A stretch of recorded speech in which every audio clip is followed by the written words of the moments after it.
Good morning friends. Today I gonna teach you redox reaction part 6.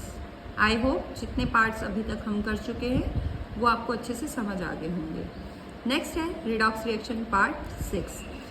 Redox reaction part 6 में आज हम करेंगे redox reaction in terms of oxidation number. Okay. What is oxidation? Oxidation is a chemical change in which an element undergo increase in oxidation number. Oxidation एक chemical change है जिसमें element का क्या हो जाता है, element की oxidation number increase हो जाता है. जिस भी reaction में element का product side में oxidation number increase होगा उसकी क्या हो रही है, oxidation. Reduction is a chemical change in which an element undergo decrease in oxidation. और जिस भी रिएक्शन में रिएक्टेंट से प्रोडक्ट साइड में अगर हम जाएंगे तो प्रोडक्ट साइड में अगर किसी एलिमेंट का ऑक्सीडेशन नंबर डिक्रीज हो रहा होगा तो उसकी क्या हो रही होगी, रिडक्शन.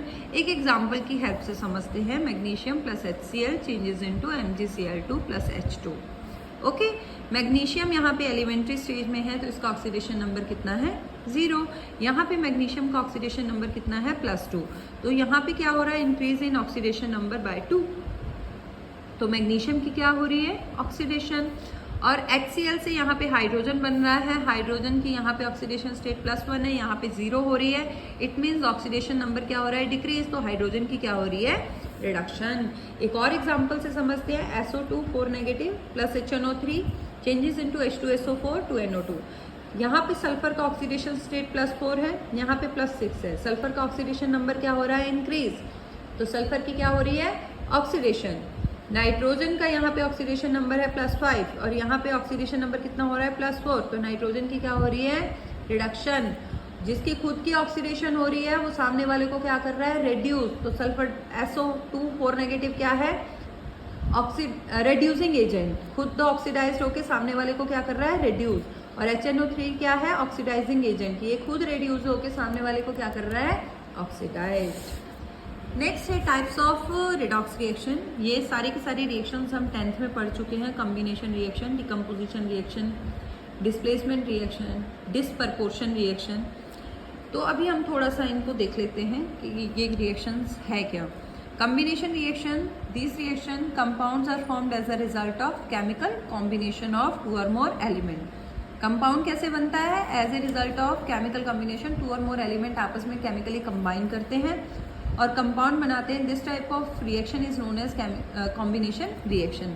हाइड्रोजन प्लस H2 दोनों गैशियस फॉर्म में है. जब इसको केमिकली कंबाइन करेंगे तो हाइड्रोजन परऑक्साइड बन जाएगा. कार्बन और ऑक्सीजन को केमिकली कंबाइन करेंगे, कार्बन डाइऑक्साइड बन जाएगा. This 2 reactions are the example of combination reaction. Next है डिकम्पोजिशन रिएक्शन. नाम से पता चल रहा है डिकम्पोज होना मतलब टूटना. In this reaction A compound either of its own or upon heating decompose to give 2 or more component out of which at least one is in the elemental state. ठीक है, ये वो रिएक्शन है जिसमें कहते हैं जो कंपाउंड है या तो वो अपने आप या हीटिंग करने पर टूट जाएगा.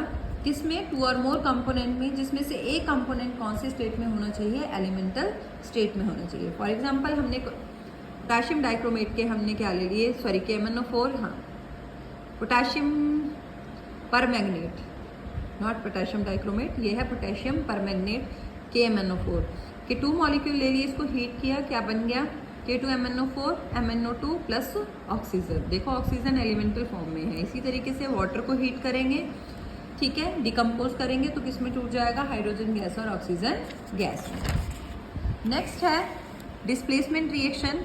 In this displacement reaction an atom ion present in a compound get replaced by atom ion of other element.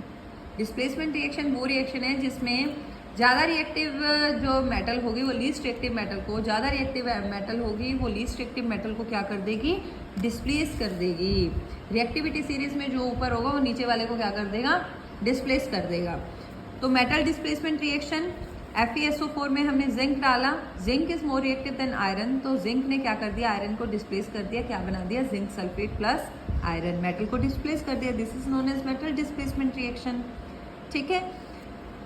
और इसी तरीके से मैग्नीशियम ऑक्साइड में अगर हम सोडियम डालेंगे तो क्या बन जाएगा, सोडियम ऑक्साइड. और मैग्नीशियम अलग हो गया, इसने मैग्नीशियम को डिस्प्लेस कर दिया because sodium is more reactive than magnesium.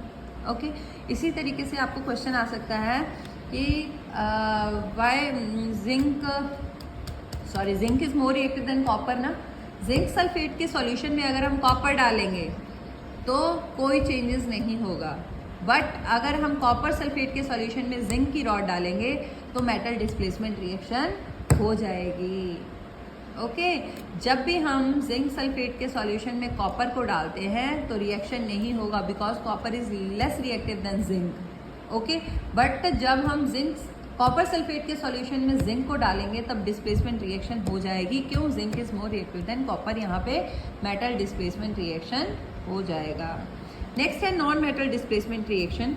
Sodium plus H2O changes into sodium hydroxide plus hydrogen. These are hydrogen replacement reaction. Non metal के केस में कौन सी रिएक्शन हो रही है? Hydrogen replacement reaction. Reactive metal like sodium, potassium, calcium displace hydrogen. ये जो जितने भी कहते हैं रिएक्टिव मेटल है, ये क्या कर देती है? हाइड्रोजन को डिस्प्लेस कर देती है रिएक्टिंग विद वाटर। क्योंकि ज़्यादा रिएक्टिव है, सोडियम को वाटर में डालेंगे तो क्या बन जाएगा? NaOH, और हाइड्रोजन डिस्प्लेस कर दिया। पोटाशियम में वाटर डालेंगे, पोटाशियम हाइड्रोक्साइड, साथ में क्या बन जाएगा? हाइड्रोजन। और less active metal like magnesium, iron displaces hydrogen. और जो लेस एक्टिव मेटल है ये डिस्प्लेस करेगी हाइड्रोजन जब हम इसको या तो वाटर डाल के हीट करेंगे या स्टीम पास करेंगे। ठीक है, मैग्नीशियम में वाटर डाल के या तो हीट कर दो या उसमें से क्या पास कर दो? स्टीम पास कर दो, तब ये रिएक्ट करने पे किसको डिस्प्लेस करेगी? हाइड्रोजन को। ठीक है, और जो रिएक्टिव मेटल होती है वो डिस्प्लेसमेंट रिएक्शन तब भी कर देती है अगर उसमें हम क्या डाल दें? डाइल्यूट एसिड लाइक HCl और H2SO4, तब भी ये हाइड्रोजन डिस्प्लेसमेंट रिएक्शन शो करते हैं। अब इससे डिस्प्लेसमेंट रिएक्शन के एप्लीकेशन है क्या? Application of this reaction is the halogen displacement reaction. Application क्या है कि हैलोजन रिप्लेसमेंट रिएक्शन इसी की ही एग्जाम्पल है कि जो ज़्यादा इलेक्ट्रोनेगेटिव हैलोजन होगा वो लीस्ट इलेक्ट्रोनेगेटिव हैलोजन को क्या कर देगा? डिस्प्लेस कर देगा, बट जो लीस्ट रिएक्टिव हैलोजन होगा वो मोर इलेक्ट्रोनेगेटिव हैलोजन को डिस्प्लेस नहीं कर पाएगा। तो सबसे ज़्यादा इलेक्ट्रोनेगेटिव हैलोजन कौन सा है? फ्लोरीन, उसके बाद क्लोरीन, उसके बाद ब्रोमीन, उसके बाद आयोडीन। फ्लोरीन सबको डिस्प्लेस कर सकता है, क्लोरीन इन दो को कर सकता है, ब्रोमीन इसको कर सकता है, बट ये उल्टा रिवर्स में नहीं कर पाएंगे displacement reaction. Okay, most reactive halogen displaces least reactive halogen. KBr में हमने क्लोरीन डाल दिया, chlorine is more reactive than bromine, तो इसने क्या बना दिया? 2KCl plus bromine. That's it. I hope जितनी भी रिएक्शंस मैंने आपको समझाए हैं वो आपको अच्छे से समझ आ गई होंगी। Thank you. मेरे चैनल को लाइक कीजिए, सब्सक्राइब कीजिए, शेयर कीजिए।